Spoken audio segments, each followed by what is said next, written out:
Қоқыс өртеймінде бір отбасының баспанасы күлге оранды. Оқиға 17 қараша күні Байзақ ауданы Дихан ауылында болған. Дәл сол күні Жамбылда желдің екпіні мықты еді. Оқиға бұлай болған. Дәл сол күні Айдар Айтмахановтың көршісі қоқысты жоймақ болған. Дауылайда өрт өршіп, көршінің 500 түп шөбіне бірақ жеткен. Ары қарай лап еткен жалын бір үйдің баспанасын шарпыды. Үйдің жағдайы осындай болды. Көршінің мая шөбі өртеніп, бір отбасы қыстың күні үйсіз қалдық, далада қалдық.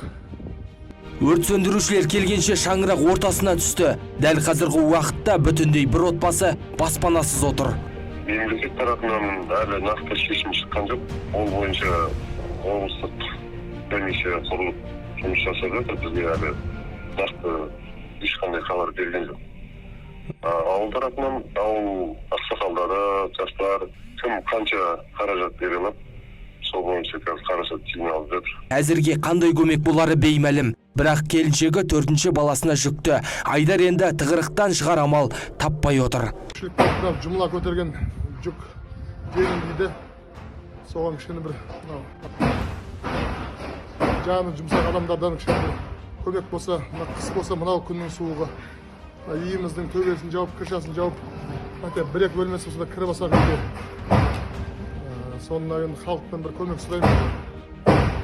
Нұрғиса Қаржаубай, Аймақ.